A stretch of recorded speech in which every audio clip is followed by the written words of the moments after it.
Assalamualaikum warahmatullahi wabarakatuh. Bagaimana kabar kalian hari ini? Semoga kalian dan keluarga selalu diberikan kesehatan oleh Allah Subhanahu wa taala. Sebelum masuk pembelajaran, Ustazah akan menyampaikan sesuatu yang penting, yaitu sebelum belajar kalian usahakan makan, kemudian sudah mandi, sudah berpakaian rapi, dan sudah mempersiapkan peralatan belajar kalian. Kalian siapkan buku teks, kalian siapkan buku tulis, pensil ataupun pulpen untuk mencatat hal-hal yang sekiranya penting. Nah, alangkah baiknya sebelum belajar kita berdoa terlebih dahulu. Berdoa. Mulai.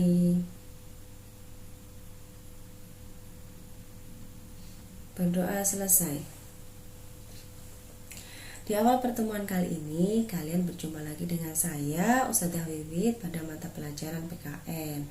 Nah, kali ini kalian akan mendapatkan materi tentang keberagaman sosial budaya di masyarakat.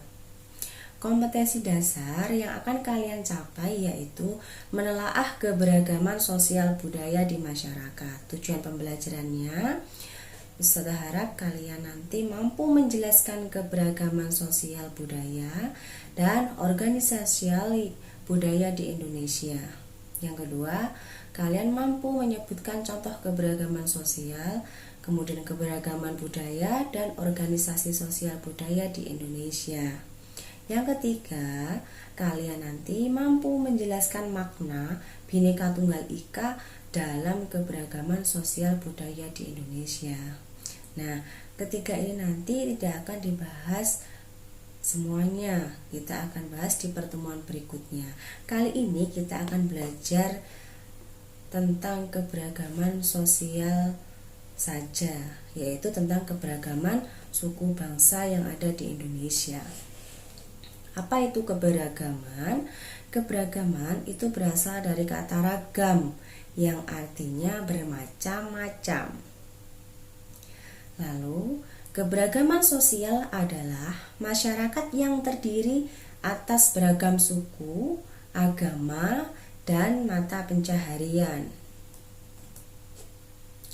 Keberagaman suku bangsa adalah sekelompok masyarakat di suatu daerah yang memiliki fisik, bahasa, susunan masyarakat, dan adat istiadat. Menurut Jaspan, beliau mengatakan bahwa Indonesia itu memiliki 366 suku bangsa. Banyak sekali ya. Kemarin di semester 1 saya sudah menyampaikan kepada kalian materi tentang nama-nama suku bangsa beserta daerah asalnya. Saya harap kalian masih ingat, dan jika ada yang lupa silakan kalian ulang materi yang lalu, kalian baca-baca. Oke, kita lanjutkan. Mengapa Indonesia itu memiliki banyak suku? Seperti yang kita tahu bahwa Indonesia itu terbentang luas dari Sabang sampai Merauke, yang menyebabkan membuat masyarakat itu hidup berkelompok berdasarkan pulau tempat tinggalnya, ya. Karena kondisi wilayah Indonesia yang berupa negara kepulauan itu menyebabkan masyarakat Indonesia hidup berkelompok berdasarkan pulau di tempat tinggalnya masing-masing. Kelompok-kelompok masyarakat tersebut kemudian membentuk suku bangsa. Nah, ini Ustazah sertakan contoh suku bangsa di Indonesia. Karena ini hanya contoh, jadi Ustazah sertakan hanya 6 saja ya. Nah, ada suku Batak, suku Jawa, suku Bali, suku Toraja, suku Asmat, dan suku Tionghoa. Kenapa kok ada suku Tionghoa, Ustazah? Iya, suku Tionghoa itu bukan termasuk suku murni yang berasal dari Indonesia. Suku Tionghoa itu berasal dari negeri Tiongkok, karena mereka datang ke sini, kemudian menetap di sini dan membentuk suatu suku bangsa sendiri. Nah, ini ada contoh gambar dari suku Batak. Nah, kalau ini kita sering lihat ya, ini adalah suku Jawa. Kemudian suku Bali, ini ada suku Toraja, dan ini suku Asmat, dan terakhir adalah suku Tionghoa.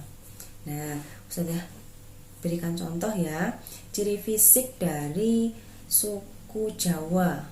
Nah, Ustazah bedakan dengan suku Jawa dengan suku Asmat.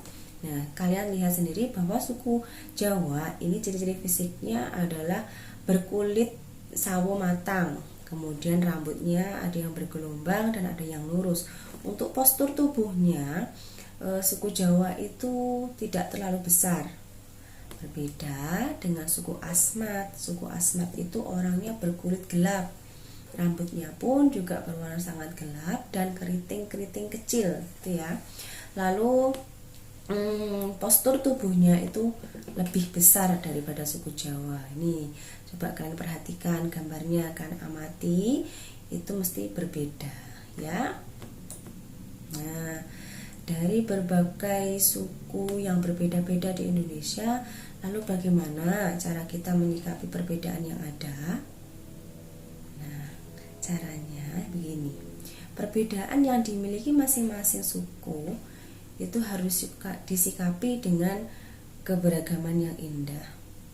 Maksudnya, meskipun memiliki perbedaan, setiap suku harus saling menghormati dan saling menghargai. Sebagai contoh, ketika kalian punya teman atau punya tetangga yang berbeda suku dengan kalian, tidak sepantasnya kalian itu memusuhi, membenci, atau mengejek. Yang harus kalian lakukan adalah menghormati dan menghargai. Selain itu, kita juga harus bersikap bijaksana. Kenapa? Agar tidak terjadi perpecahan di bangsa ini, ya. Itu saja. Kemudian untuk tugas-tugasnya, Ustazah sudah berikan link dan sudah di-share di WA. Nanti silahkan kalian klik, kerjakan, jangan lupa dikirim ya. Sekian pembelajaran dari Ustazah harap kalian paham. Dan dari Ustazah kurang lebihnya Ustazah mohon maaf. Tetap semangat, kemudian jaga kesehatan. Wassalamualaikum warahmatullahi wabarakatuh.